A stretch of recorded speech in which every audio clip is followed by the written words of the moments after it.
Yo, what's going on, guys? King here. In today's video, I want to go through the new December community update that was recently posted over on the Focus Entertainment forums. That covers everything from patch 12 to new head customization to the new operation and new cosmetic DLCs. I also want to go through the patch 11.2 hotfix notes as those were recently released as well, just to make sure you are all up to date on the current gameplay and balancing tweaks that they have put out for the game. So let's dive right into the December community update. They say, hi everyone. First of all, we wanted to wish you all a wonderful holiday season. Our teams are taking a well-deserved break during the winter holidays. First, we want to address the connectivity issues some of you have been experiencing since the patch 11.0 update. We are actively working on it, and we apologize for not addressing these issues earlier as we were collecting more information to confirm it was not isolated cases. You may find the patch notes for hotfix 11.1 and 11.2 here, and I already have done a video on hotfix 11.1, so I will link that video so you can all go check that out as well.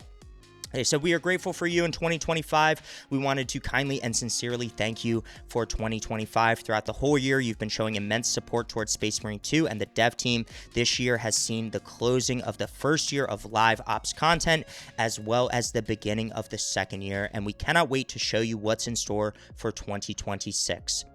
What's coming in 2026? The next Space Marine chapters to receive cosmetic DLCs are the Raven Guard Champion and the Carcharodons in patch 12. Tell us which one you are most excited for. And if you haven't seen already, the Raven Guard Champion will be for the Assault class, and it looks very, very cool as there have been some leaks on it. I'm also very, very excited for the Carcharodons cosmetic DLC, as the Carcharodons have some really unique cosmetics. They're known as the Space Sharks, and they are super, super unique. Patch 12 will come with a new class, the Tech Marine with the Omnissiah Axe. I also put out a video on that, so if you want to go check out the Tech Marine update, you can go check that out as well. A new operation, new battlefield conditions for stratagems, new heroic weapons, technical improvements as usual, and more. The Battle Barge expansion will unfortunately have to be delayed to a later patch. We prefer releasing a version we're satisfied with rather than just follow a schedule at all costs. And if you haven't seen already, they have already confirmed the Battle Barge expansion to be a testing arena where we will be able to go in and test out different weapon variations, damage reduction, and damage output for melee and ranged weaponry. Along with that, from the Year 2 roadmap, they had put out that the Battle Barge expansion was going to be part of a patch later on in the year.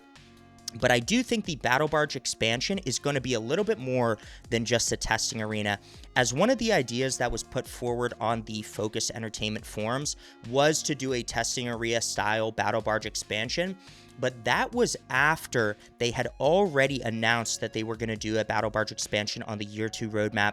So I'm interested to see if there will be a little bit more to the Battle Barge expansion other than just the testing arena for us to test out our weaponry and damage output and damage reduction type metrics. Alongside patch 12 comes new DLC content, a pack of heads and voices based on the Blood Angels, Black Templars, and Space Wolves chapters.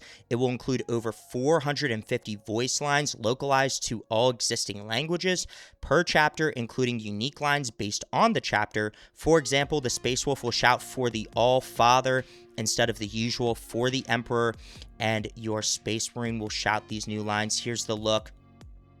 So this is very cool to see that Blood Angels will receive this head right here with the blonde hair, the very vampire-ish look. Space Wolves with the eye patch, the braided hair, and a beard. And I'm very excited for the Space Wolves, as the Space Wolves are my favorite chapter. So very, very cool to see that. And then also the Black Templars as well. So this is very exciting. And this was already confirmed in some leaks, or I guess it was already announced in some leaks and now confirmed that we will get head customization. But along with those leaks, they had also included some different variations for the White Scars chapter and some other chapters as well. So I'm wondering if this is only going to be the first pack in a few additions to head customization and DLCs moving forward. They did say, please note that this DLC is not included in the Season 2 pass. So it looks like this DLC will only be available for purchase for all players, for those who have the Season 2 pass and those who do not.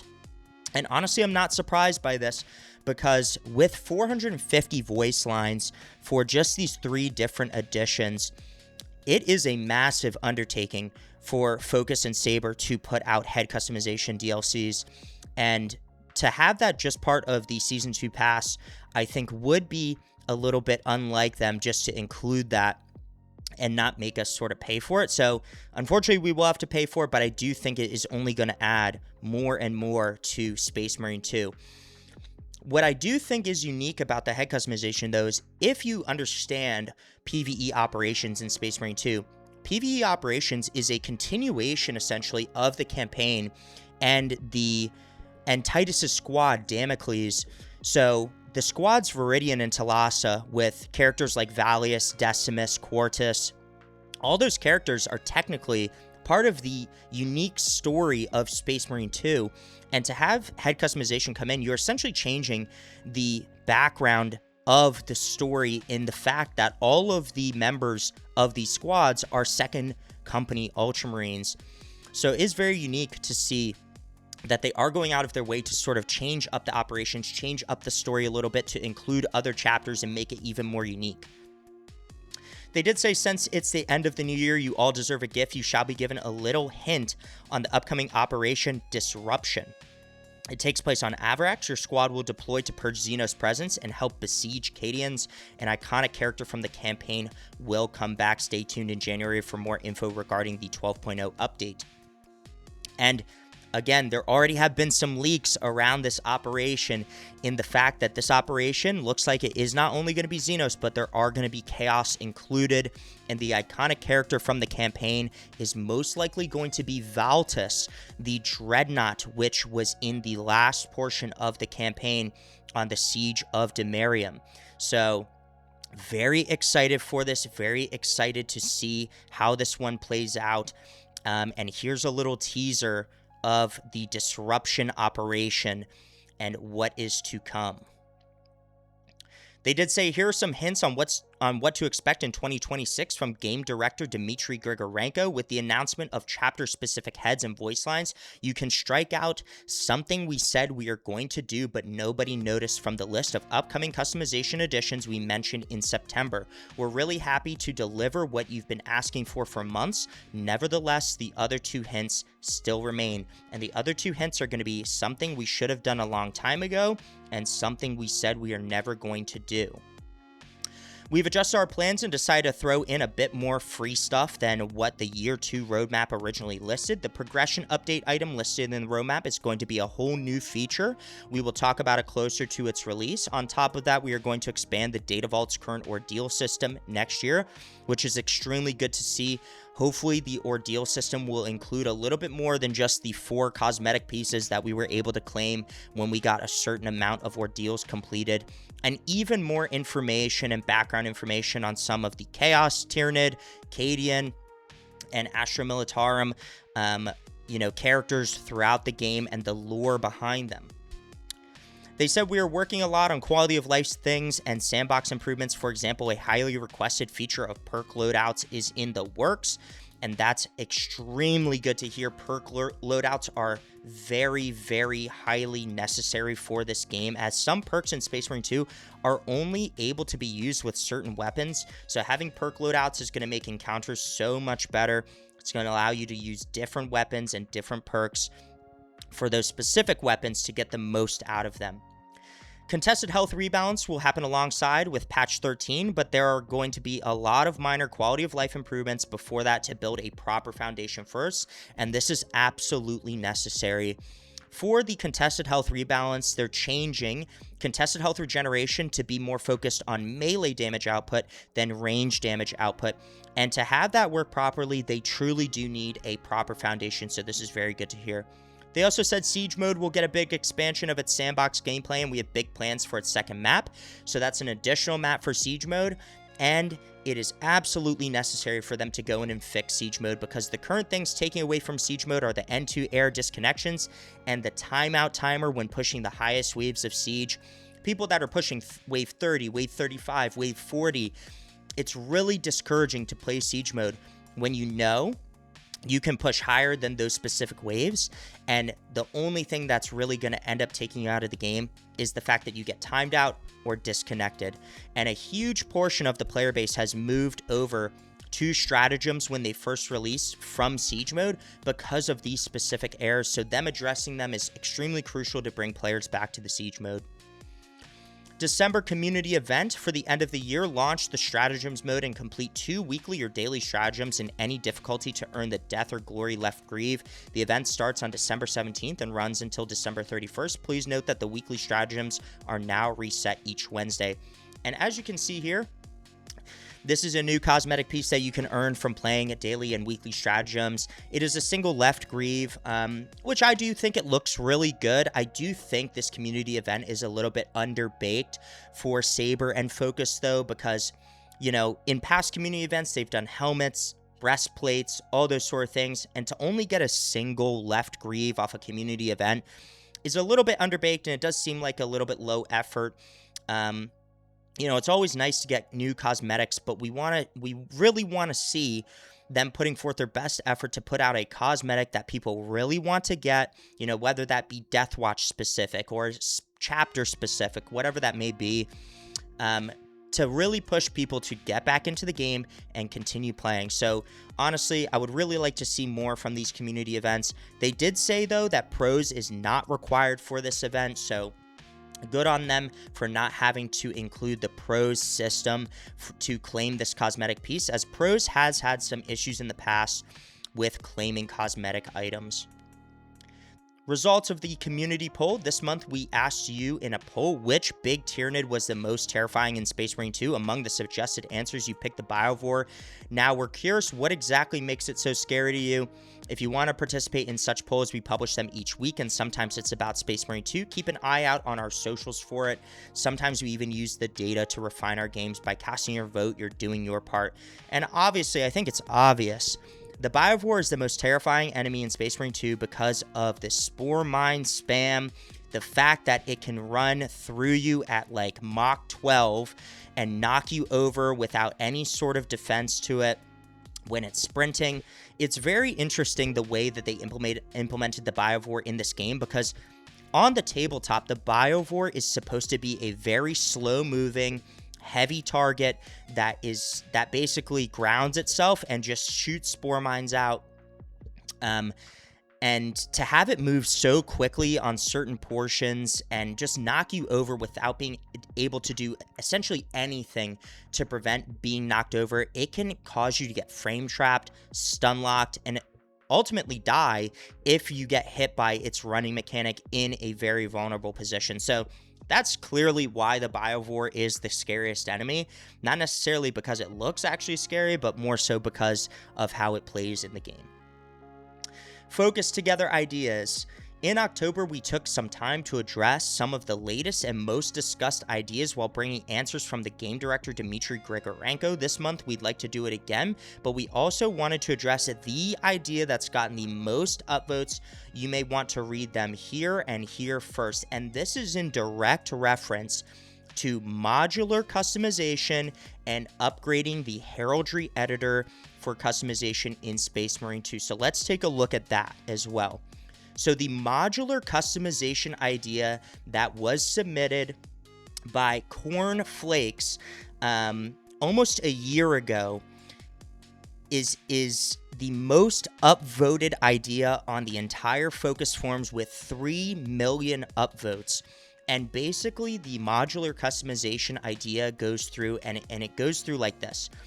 So basically, Cornflakes suggested that instead of having individual armor pieces for every single helmet, chest piece, greave, shoulder pad in the game, you make a modular customization system where you start with a base helmet, and then you can add additional items to that helmet or that breastplate or that greave or that shoulder pad to make it the way you want to. So let's look at an example right here. They have the Mark 6 Corvus helmet. Then they show the Mark 6 Corvus helmet with laurels. Then they show it with laurels and the crest on the top for a final version.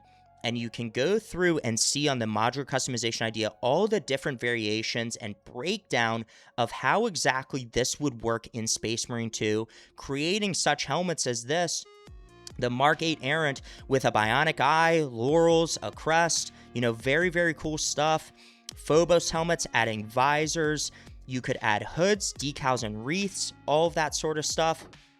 And then shoulder pads with first layers, second layers, chains and ropes, and even breastplates with tilting shields, etc. So, excuse me, all of those sort of things are part of the modular customization option, and really is how customization should work in Space Marine 2. If you want to get the most out of your customization and truly make it unique for your character, for every single person in Space Marine 2, this is how it should have been essentially from the beginning. They also referenced the heraldry editor, and this was an extensive customization system, again, implemented by Cornflakes or suggested by Cornflakes, that we have an extensive heraldry customization editor in Space Marine 2 where you can add heraldry options to helmets, shoulder pads, knee pads, and greaves, and really make each and every single portion of your Space Marine unique in every single way. So they go on to address this in the December community update by saying, "Hello there. First off, it's a great idea and we thank you for it. Such constructed and well-put ideas help us greatly. We're taking notes of the shortcomings in the game's UI. In retrospect, this is how we should have built our customization system for Space Marine 2 from the beginning. But the reality is that we can't do it for Space Marine 2. Maybe for Space Marine 3. Not only is it an insane amount of work, you have to consider that we will need to migrate millions of existing save files to a completely new system without breaking anything and without making anyone unhappy with migration. On top of that, we're devoting our resources to other priorities such as producing maps, DLCs, weapons, enemies, new classes like the Tech Marine, all of those sort of things." So this just puts into perspective how the UI and customization systems for Space Marine 2 should have been, and hopefully they take these ideas and implement them properly in Space Marine 3 to give us the most customization, the most options for heraldry and chapter markings to really make our Space Marines our own. They did go on to address some other ideas here below. Title and link, summary, dev response, heroic weapon idea, Calibanate Greatsword weapon idea. Greatswords deserve its own moveset and set of finisher animations rather than just being a heroic skin. Those things take a lot of time to implement. That being said, if we are able to make another melee weapon archetype, the Greatswords will be a top priority. Sorry, Lightning Claws fans. And this is really good to hear that they actually want to put Greatswords in Space Marine 2. It would have to be a completely new weapon, obviously. New finisher animations for every single enemy type there is, and they would make it a top priority. Unfortunately, I do think they already confirmed that they will not be putting Lightning Claws in Space Marine 2. Let's hope for that in Space Marine 3. Display more team info, clear UI, and combat. We do agree this is something we consider adding later down the line.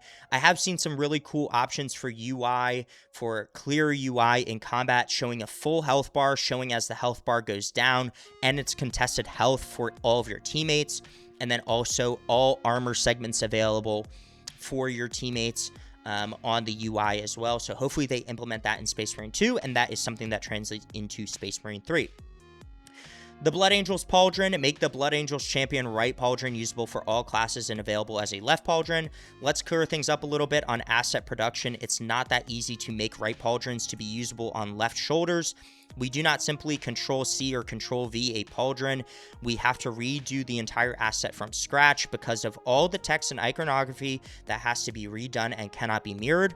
This also means duplicate textures for patterns and everything. Our focus for customization was and always will be about adding new stuff first. We would rather do a completely new shoulder pad rather than have our art team spend about the same amount of time to add a different version of the same item. Plus, right shoulders are always a top priority because they can be seen the most from the right side camera when you play. I'm not saying we're never going to do this, but right now the focus is on adding new items rather than reworking old ones. Bots should have team perks. Extend bot customization further by giving them team perks. Let's clarify a bit how the bots work in PvE.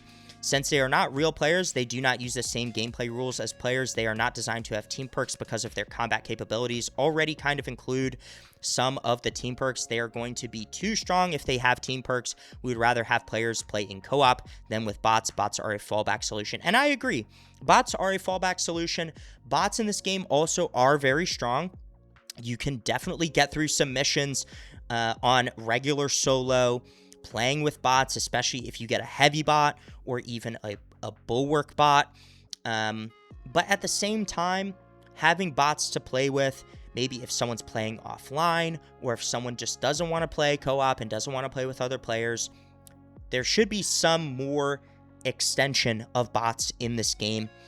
Not necessarily having team perks, as I do think that would make it a little bit too easy to clear some of the harder missions using bots, but definitely having weapons available. If you have a certain weapon loadout you want your bot to use, allow them to use that. Assault ability, resource rework, unlock more fun dynamic play. Various ideas to improve Assault's ability and make it less restrictive. We are very hesitant to allow Assault to jump pack dash without using its ability for the same reason why its jump pack works differently from story and PvP. He will be able to skip the entire areas of the map, and there is nothing you can do about it. It's not like we are never going to do this, but we want to see how our changes to jump dash build work first without breaking the entire logic of the class, because Assault is not a bad class right now, definitely not weak, just need more build variety, and jump dashes is the prime candidate for it. And honestly, I think there's two sides to this coin with Assault. Yes, if you make the jump pack dash not use up its ability token or its ability amount, can it skip through entire portions of levels? Yes. We don't want people skipping through levels. It's just not fun. Why would I want my Assault skipping all the way through the level if I'm playing with an Assault character instead of actually fighting through the match? You know, that's not fun at all. At the same time, they included the shield bash mechanic, the shield bash dash mechanic for the bulwark, and it essentially does the same distance as a jump pack dash. And it can work as a offensive capability, and also blocks incoming damage from range damage. So you're essentially saying that bulwark can get this OP perk and Assault cannot. So it does seem like it's a little bit inconsistent with how they're trying to implement certain perks for certain classes, certain abilities for certain classes. And I think just having the jump pack dash portion of using the jump pack as something that does not eat up your class's ability points would be completely viable. It would work completely, and it would just make sense. And then using a complete jump attack, so actually going up into the air, would then eat up your jump pack ability. Siege mode Dreadnought AI. Make Dreadnought AI prioritize enemy by threat level. This is something we might consider eventually. Yes, I agree. If you're calling in the Dreadnought, they should be there to fight off the biggest enemies first and then focus on the smaller enemies, as sometimes the Dreadnought will turn around and not focus on maybe a Carnifex or a Hellbrute. It'll go attack a Zangor or a Hermagant or a Termagant. So we definitely want it focusing on enemy by threat level. Black Shield, Deathwatch cosmetics. Add Black Shield and or Deathwatch cosmetics. More Deathwatch cosmetics are coming. Yes, that is great to hear. But keep in mind that Deathwatch from story are not Primaris Marines, and we cannot use their armor in PvE. And honestly, I don't know about this comment, because it seems like in Space Marine 2, the devs and Games Workshop are trying to deter players from wanting Firstborn Marine options for their characters. And I think, honestly, with the Primaris Marine and not having Firstborn Marine cosmetics in PvE is just not viable. You know, in the lore, Primaris Marines or Firstborn Marines that have crossed the Rubicon and gotten the Rubicon surgery are still wear Firstborn cosmetics. We have Firstborn cosmetics like the Mark 8 Errant helmet, like the Mark 6 Corvus helmet. So to me, this doesn't make sense. There are certain Deathwatch cosmetics that I think they should already have in the game, like the Deathwatch breastplate, like the Deathwatch left gauntlet that has the actual Deathwatch iconography and heraldry on it that says Xenos. You know, those sort of things I think should be included in the game. It just makes things more fun for every single player. I know that Games Workshop wants to push Primaris Marines and the Primaris narrative, but what they need to realize is that the realm of 40k is made up of not only Primaris, but also Firstborn Marines and Firstborn Marines that have crossed the Rubicon, and those Firstborn Marines still use Firstborn cosmetics. More customization slots. Increase the amount of available customization slots because there are now too much cosmetic options compared to the amount of available customization slots. Indeed, that would be nice to have. We'll see what we can do. Please add more customization slots. It's just going to make making cosmetics and making custom armor sets more fun for us. Expand the accolades cap to 1,500. We think that the current cap and rate of accolades gain is fine. Besides, we'll be adding way more ways to earn accolades in the game, but the cap is going to stay. And honestly, I think this is fine.